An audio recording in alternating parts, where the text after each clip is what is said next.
Welcome back to Construction Secrets with me, David Windsor. Today, I'm going to be talking about scheduling your job. If you're not making schedules on your job, you're not trying to do the best job you can to forecast things into the future. And the way building materials are going up through the roof right now, some of these lead times are so crazy. I know you're experiencing it. If you're in construction, no matter what you do, you're experiencing the shortage, the price increases, the lead times. It's crazy. And if you're not building out a schedule to understand that, then you're not really giving it a best effort to run your job efficiently. Scheduling a job is really important, and not everyone's going to read your schedule, and that's okay. To go get subs on board or trade partners, or if you are a trade partner and you're not getting on board, you should be talking about the general contractor about their schedule. And if you're a GC, you should definitely be talking to your, when I build this schedule, I called every single awarded sub and I said, how long is it going to take you to do this amount of work? And a lot of them were like, well, that depends. I got to come field measure. It's going to change once I get in the field. And ballpark me, just give me a ballpark. It's going to take 3 weeks. Great. Thank you. In addition, the things I need to order, the lumber, the windows, the trusses, steel, all these things with long lead items, cabinets, what's another, siding is 9 to 10 weeks. Trusses are 12 weeks. It's crazy right now. So when I build out my schedule, I make sure that if there is a lead item that I need to order, as I'm calling that individual and asking them, hey, how long is it going to take you to do this? Oh, by the way, what are the lead times right now? Good to know. So I use Buildertrend, and I'm still learning Buildertrend. So I'm not like an expert on it, and I'm still deciding if I fully am in love with Buildertrend. But I do love their scheduling feature, because to me, schedule and cleanliness are number one for me. And you're gonna learn that about me. I want a clean job site. I want to communicate a schedule. And I also just want straight up communication and honesty. Those are the top three for me when I'm running a job site. So when it comes to schedule, though, with Buildertrend, so you can build this out. So you can click on, excavation. And so right now we're doing finish to start. What that means is this particular item, excavation, has to finish before the next item can start. So it starts on this date. It's going to take 10 days long. And then it's, and then the footings comes after that. So that being said, everything with a little arrow on it right here is critical path. You can also click over here on the far right, critical path. So everything in red is critical path, but I'm okay seeing the colors. I've associated these colors in my brain. And, plumbing for water, all this random stuff, gray for concrete. But so this is critical path. Concrete can't start till we're done excavating, excavating.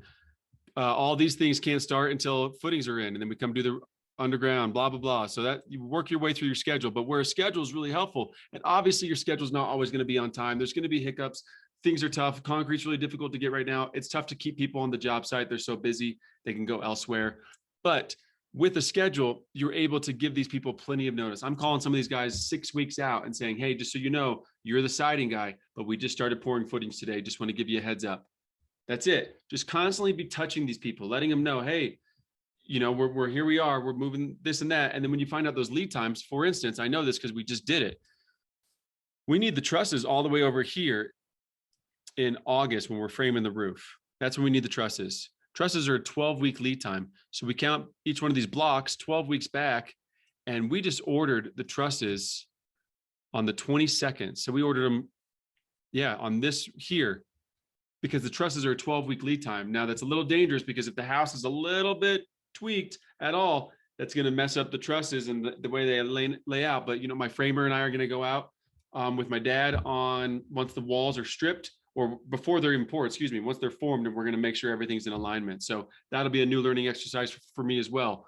But with the schedule, you just got to know where you're at. You got to be able to work your way back. And then with ordering the trusses, something that's cool with Buildertrend, and I don't care what you use, but you got to use something. You got to have some kind of systematized way to run your business. If you're using legal pads and flipping through them and sticky notes and notes in your phone and voicemails and emails to yourself, you're not getting organized, and you're not running your business efficiently enough to succeed and there's a lot of moving parts in construction, and it, and it's really easy to get behind if you say, yep, got it. and then you continue on with your conversation or whatever else you're doing. You don't got it because 10 more of those are going to come in throughout the day and you're going to forget. So you got to figure out your system, whatever you use. Buildertrend's more on the expensive side, about $500 a month, but there are programs out there like Gantt chart and Monday.com and stuff, project management tools that you can do Gantt charts and all this stuff. So here's a to-do item. So order trusses. So I can take my to-do item, order trusses, and I link it to the footings in here. So when the footings hits the schedule, it pops up and says, hey, today you're pouring footings, you got to order trusses. So it takes it out of sight, out of mind. So I sit down, I make all those phone calls, what are the lead times? And then I immediately go in. It's only with the phone calls and doing this, it's less than an hour. And then you're done for the rest of the job. So I go in with all these items, windows. Okay, I'm going to need to order windows when we're putting in rough-in plumbing or something. Whatever the lead time is, I'm working backwards. I'm putting a reminder in my calendar, and then I can continue on with my day and not have to worry about forgetting that. Because you know what? Right now, if you forget to order trusses and you don't order them till 10 weeks out or 9 weeks out when it takes 12 weeks, you just put your job 3 weeks behind, and that's your fault. So you want to run an efficient schedule and an efficient job site, you better figure out a way to keep track of your schedule items, and you better build a schedule. Another thing I do is, like I said, most trade partners aren't going to read the schedule. So it's for me and my communication. But